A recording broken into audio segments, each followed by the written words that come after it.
So with the course, we'll do some prayers in the beginning of sessions.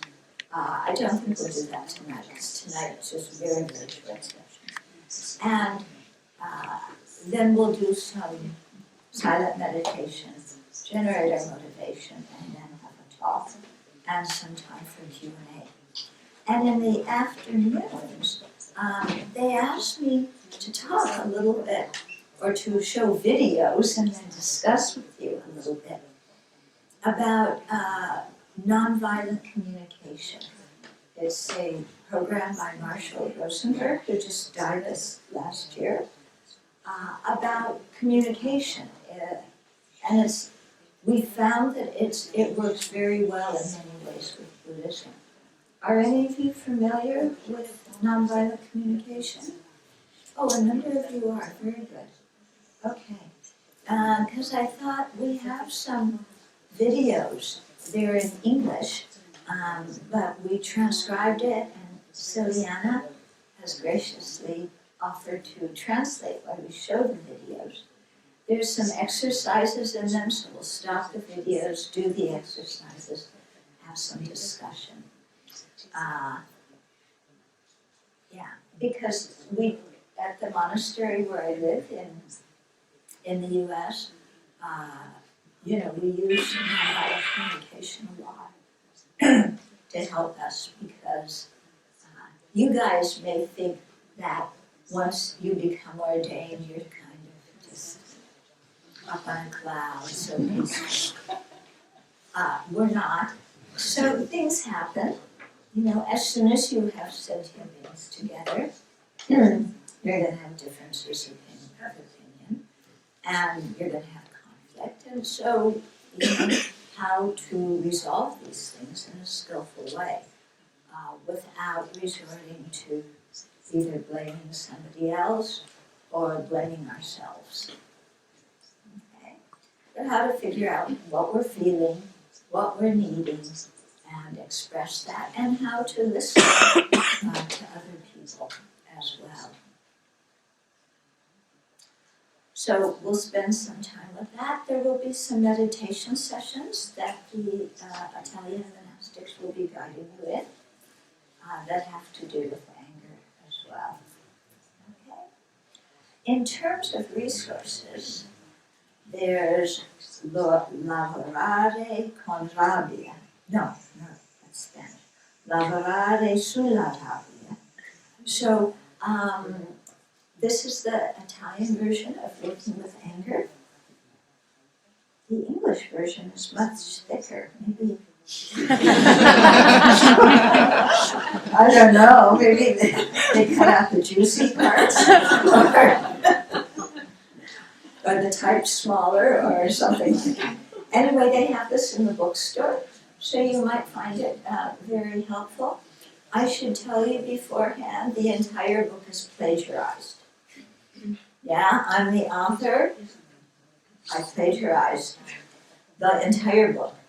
The good thing about it is that I plagiarized it from Shantideva, who lived in the 8th century, so he's not going to take me to court. But truly, the way I came to be able to write this book was, I told you, I was living here and having all these difficulties. And in the daytime, I would get so angry with these people I was working with. I mean, I never realized I could get so angry. I got so angry. And every evening, I would go back to my room. I would pull out Shantideva's book, Engaging in the Bodhisattva Deeds, open to chapter 6, and read, and meditate, and read, and meditate, just to calm myself down enough so I could fall asleep. And then the next day, I would get up, I would go into my office. There they were again. These people driving me crazy. And I would get angry again. come back that evening, take out Shantideva, chapter 6. Yeah, chapter 6 on fortitude. Read, meditate, calm down, go to sleep, get up the next day, get at it again. So that's how I learned Shantideva's books, especially chapter 6. It was, what did they call it? Sink or swim. Yeah? Because sometimes you get so angry that you know you definitely need something, you know? You need some help because you can't stand being so angry. Especially when it's all their fault. These people who do this and they do that, and they don't appreciate me, and they insult me, and they do everything you can't believe. I should tell you the whole story. It's all their fault, what they did. Yeah, that's what I thought. Shantideva taught me, no, it's what's going on in your mind. It's not what they did. It's what's happening in here. The anger doesn't come from outside. The anger comes from inside.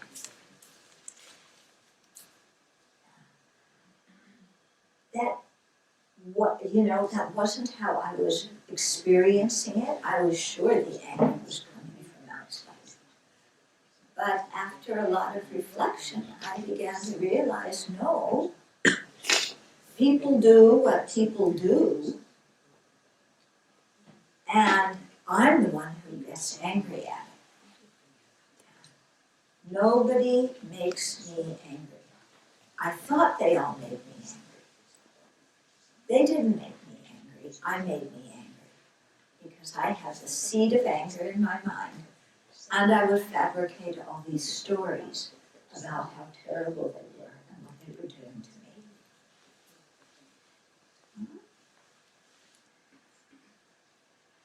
So it was a big learning experience.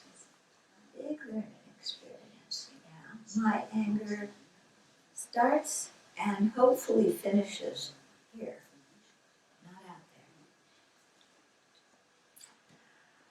there. So this book has a lot of the techniques for working with anger and the meditations, how to think in a different way so that you're not suppressing the anger, but you're also not distributing it throughout the universe on top of everybody else.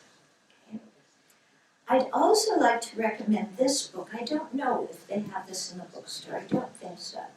It's called An Open-Hearted Life. This is the American version. There's a version printed in the UK called Living with an Open Heart, published by Little Brown. And this is a book I wrote together with a clinical psychologist, and it's about compassion. So this book is not especially for a Buddhist audience, it's for a secular audience, but since it's co-authored by a Buddhist nun, it has some Buddhism in it, but presented in a secular way. But again, to cultivate compassion, we have to get over our anger. Yeah, you can't be angry and compassionate at the same time. It doesn't work. Yeah. So the more we can develop love and compassion, the more we can develop fortitude, then the more resistant we are to anger. I should say that when I use the word fortitude, very often in many books, it's the English word that is used for the Tibetan and Sanskrit word is often patience. But so if you read in other books, they talk about practicing patience. It's the same thing I mean when I use fortitude. I don't think patience is a good translation because I'm not sure in Italian, but in English, patience also has the connotation of you're waiting for somebody. Yeah? It's like, hurry up, be patient, and wait. But what we're talking about here, it's not waiting for somebody else. It's developing inner strength. Yeah? So fortitude has that connotation of making your mind strong. Yeah? So that in the confront of suffering, in the confront of insult or mistreatment, in the confront of difficulty, your mind has some inner strength and you don't just crumble. Okay? So that's what the word, how I'm using the word patience.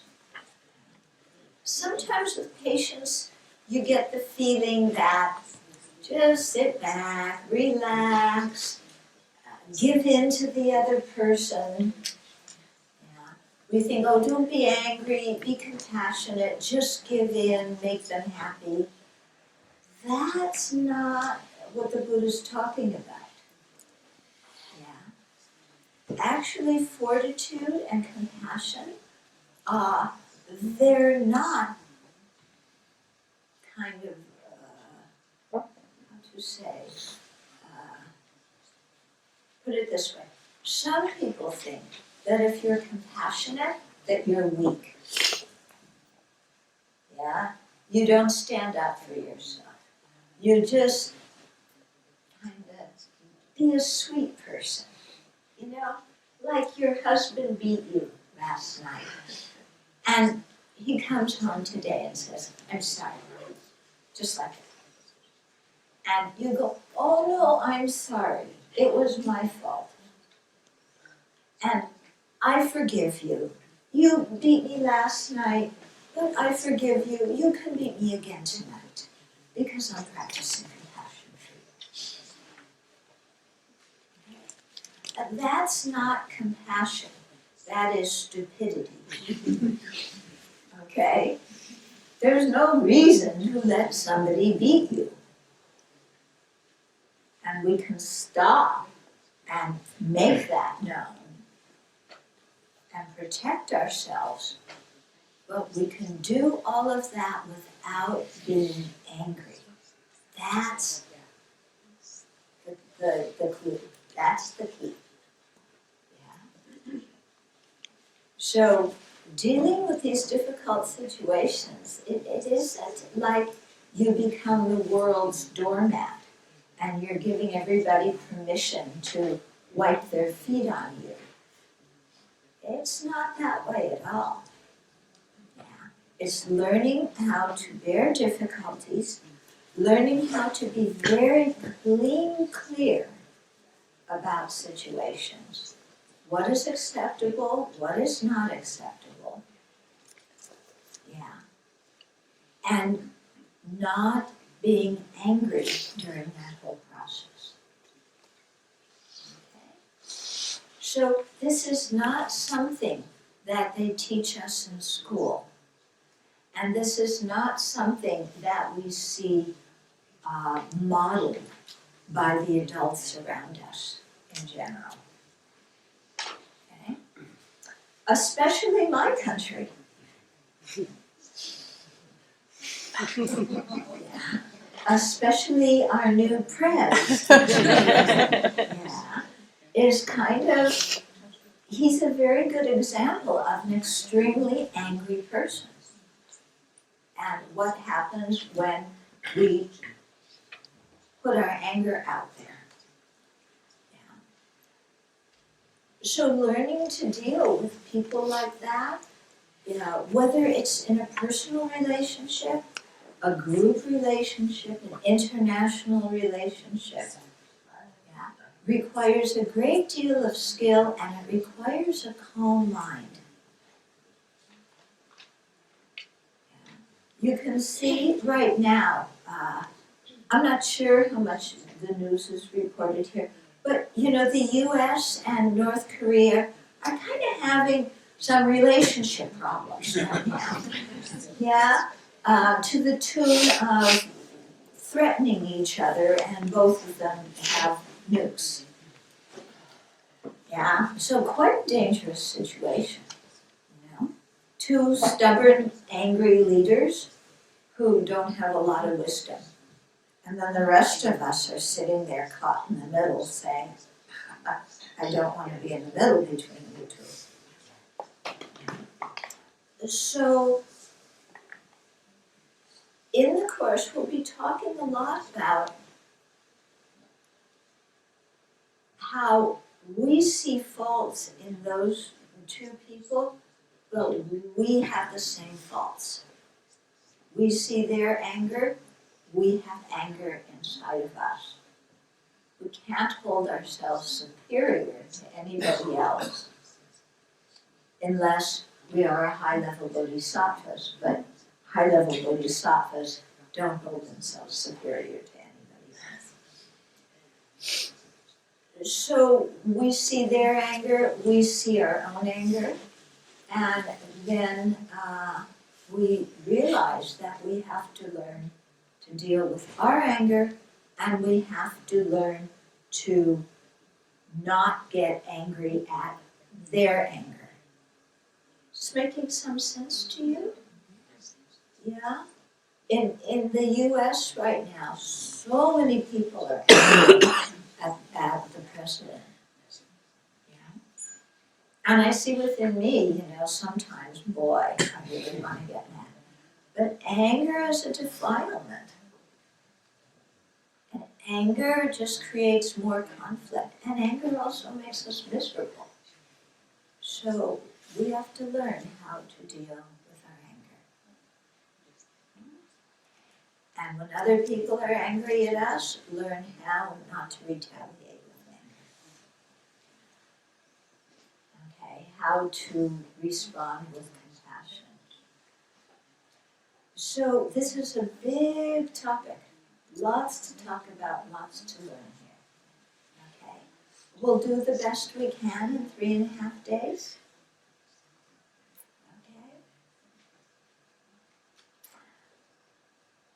Okay, so that's just a little bit of an introduction for the course. I wanted to talk about, too, a little bit about how we're going to live together. Because we're a group of people living together over the course of this weekend, right? So it's good to have some guidelines for how to live together so that we can be harmonious.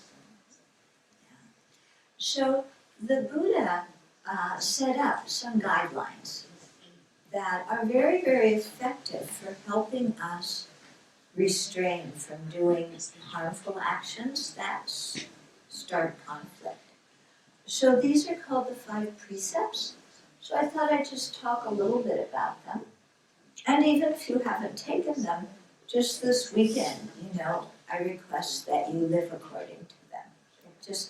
It creates harmony.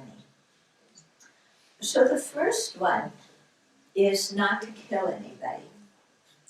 Okay, so I don't anticipate any of you killing anybody, human beings. But there's a lot of bugs and insects around. And so to be careful where we're walking, to be careful how we're treating the other animals and insects, because they want to be happy and not suffer too. Okay, so not to kill them. And in terms of other people, we may not kill them, but also not to harm them in any kind of physical way. And so if we do that, the benefit is that other people feel safe around us. And safety is something we all want to feel, ourselves around other people. And I think, don't you want other people to feel safe around you? So one way to create safety is we don't harm anybody physically. Imagine, for one day, if every human being in this planet did that, and and refrain from harming any other living beings physically. It'd be quite amazing, wouldn't it? The newspapers wouldn't know what to put on their front page. They'd have to rewrite everything. And that's just one day with one precept. How dramatically that would change the entire planet.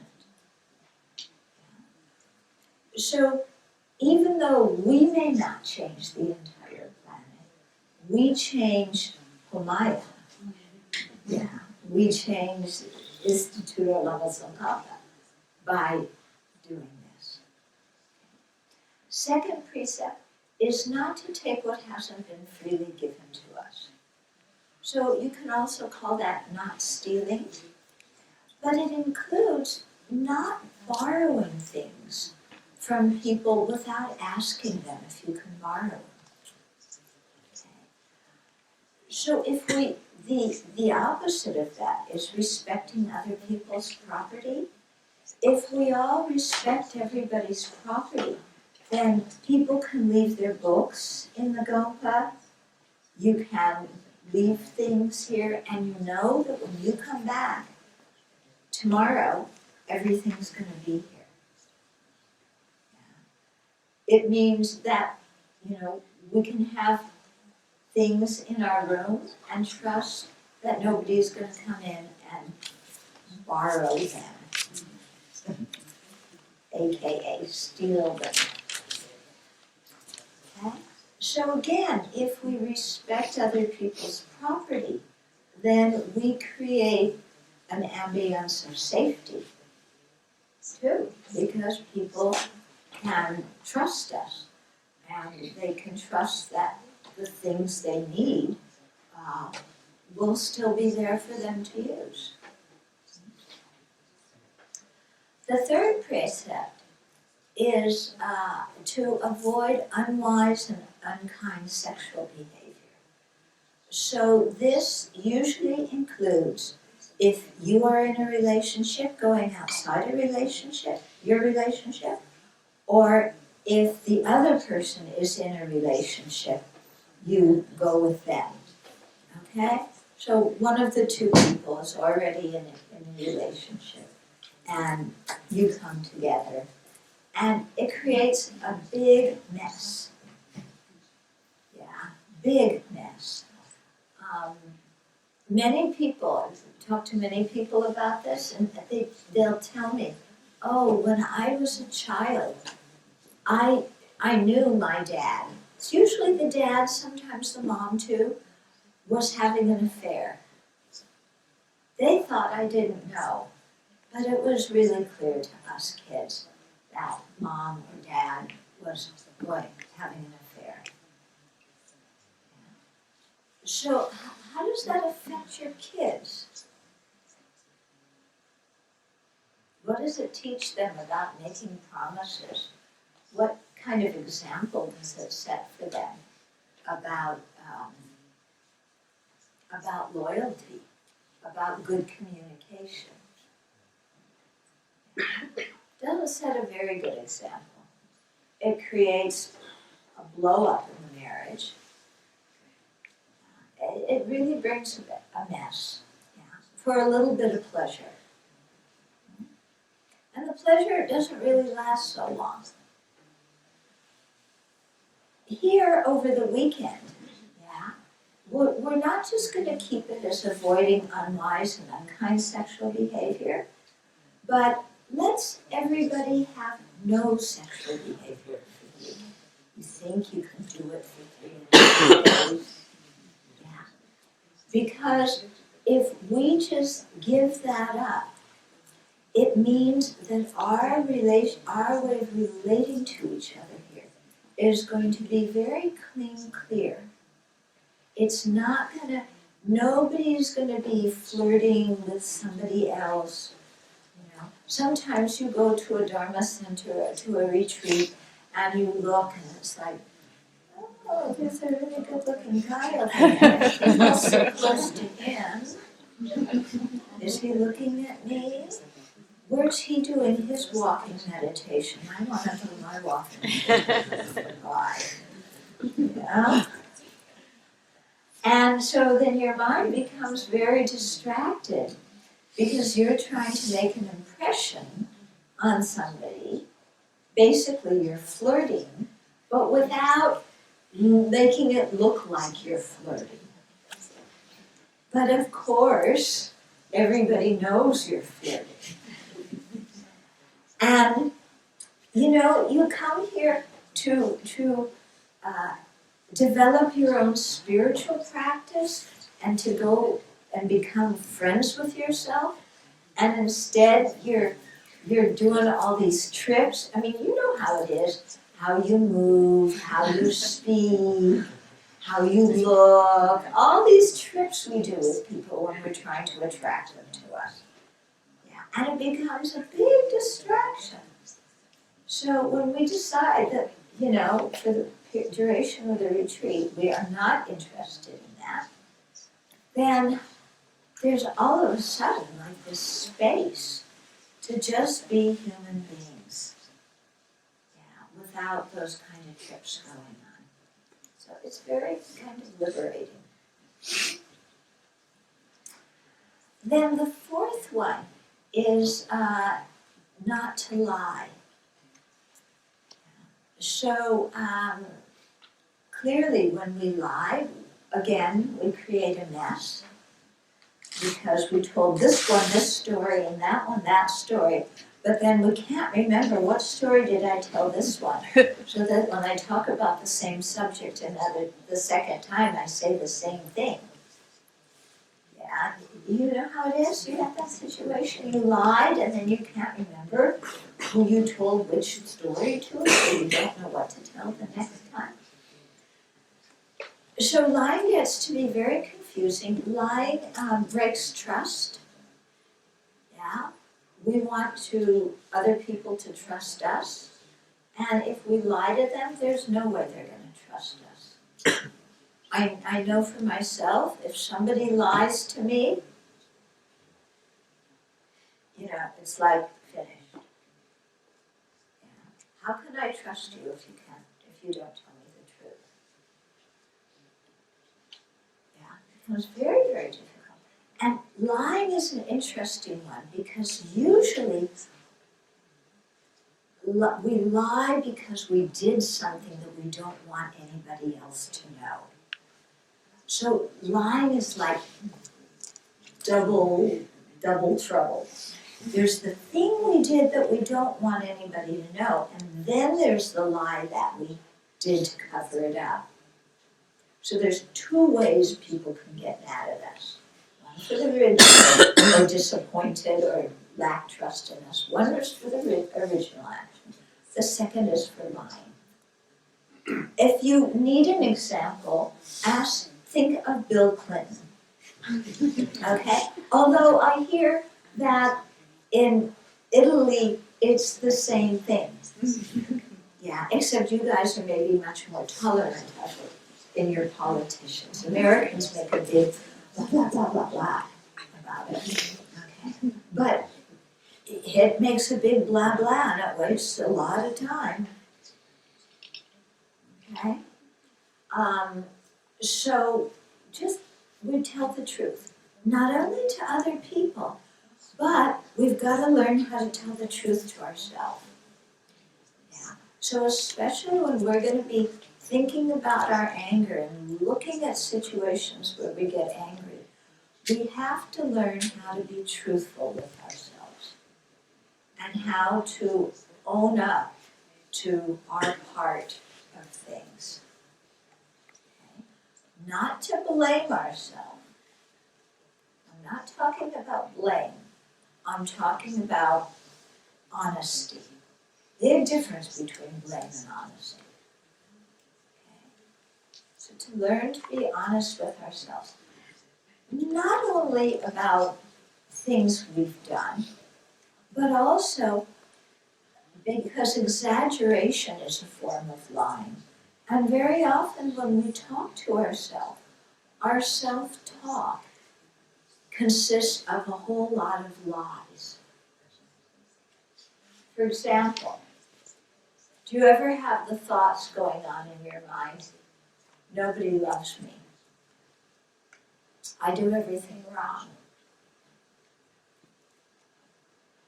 no wonder I can't keep a job, I'm a failure, I disappoint everybody. Do you have those kind of thoughts about yourself? Hello out there? Do you have those kind of thoughts? Yeah. Are they true? Nobody loves me. Is that true? Nobody loves you? It's not true, is it? There's a lot of people who care about you. Sometimes you may not see it, but there's a lot of people who care about you. I can't do anything right. Is that true or is that a lie? I can't do anything right. Really? You know how to make toast. You know how to make spaghetti. Yeah. You know how to do many things. And you do them perfectly well. So how can you say I can't do anything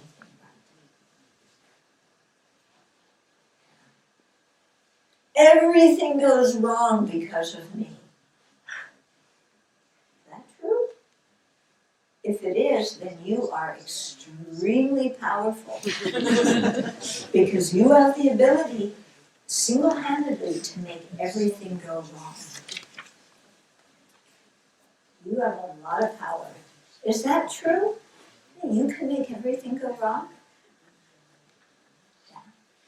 The divorce, the breakup, whatever it was, is all entirely your fault? There's no dependent arising happening here? Okay? So we have to be careful about these lies we tell ourselves because they are very detrimental to our practice. And then the fifth guideline for living together peacefully is no intoxicants. So now somebody's going to say, what about coffee? So I'm going to tell you, at the Abbey where I live, at our monastery, no coffee. But here we're in Italia. I cannot control the situation. And I don't want you all to explode and make holes in the sea if I say no cafe. Okay. But no alcohol, yeah, illegal drugs, or abuse of legal drugs. Many people, I don't know, you tell me if it's a problem here. In my country, it's a huge problem. People get phony prescriptions and they buy drugs legally and then they abuse them and they become very addicted to different kinds of pills. Yeah. And in the US, more people die from drug overdose than from any other kind of intoxicant. Pill overdose. I'm talking about illegal drugs. More people die from misusing legal drugs than from any other kind of intoxicant. Do you have that problem here? A little bit? No, not as much? Okay. Yeah, because it's a big problem. Okay. So, yeah, so if you have prescription meds and you're following your doctor's orders, please use them. Stay on your prescription meds while you're here. Use them as the doctor said, but no other kind of misuse of drugs. Okay. So these 5 things are, if we all kind of do our best to live according to them, then we will get along very peacefully and harmoniously for our time together here. Now, you might say, well, what's wrong with intoxicants? You know, we all like to go out to the pub, we drink some wine, we drink some beers. What's wrong? It helps me relax, chill out after a hard day at work. Well, the problem with intoxicants is what you do when you're intoxicated. I once led a retreat and I asked people to tell stories about things they did when they were intoxicated. You know, with many people, they were happy just to be alive after the stupidagios they did while intoxicated. So that's why we abandoned it. Okay, so any questions so far?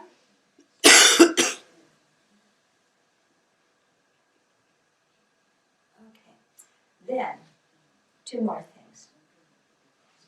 One more thing, actually. When you wake up tomorrow morning, when you're first waking up, set your motivation for the day very clearly. And there's three things to think when you first wake up in the morning. Number one, most important thing I have to do today is not harm anybody. Isn't that the bottom line? Most important? Yeah. Every single day of your life, the most important thing you need to do is not drive your kids here and there and pick up the taxes and pay your bills. The most important thing every day is not to harm anybody, either by physically or verbally or mentally. Okay. Second most important thing, there's more than one most important thing. Second most important thing is today, as much as possible, I'm going to try and be kind to others. Yeah. Whatever small or big thing I can do to be helpful, I'm going to do that. Somebody needs help washing the dishes, they need help cleaning something. Somebody gets lost in this big building and can't find their way, like me. Then you help that person out. And you don't need to be Mother Teresa and the Dalai Lama rolled into one. Just whoever is in front of your nose at any particular tribe, and be kind to that person. Third most important thing is to keep bodhicitta as your central thing in the day. So bodhicitta is the aspiration to become a fully awakened Buddha, so that we'll have the qualities to be able to best benefit all other living beings.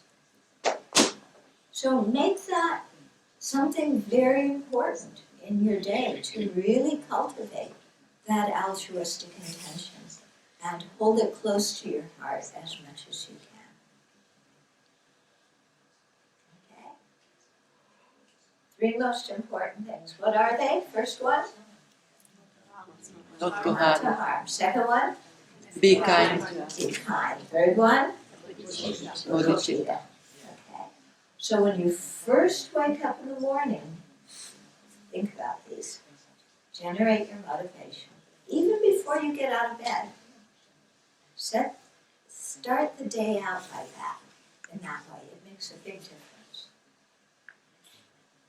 Okay? So, we will close for the evening. You've been traveling, you probably all want to get to bed early. And then we will start afresh in the morning.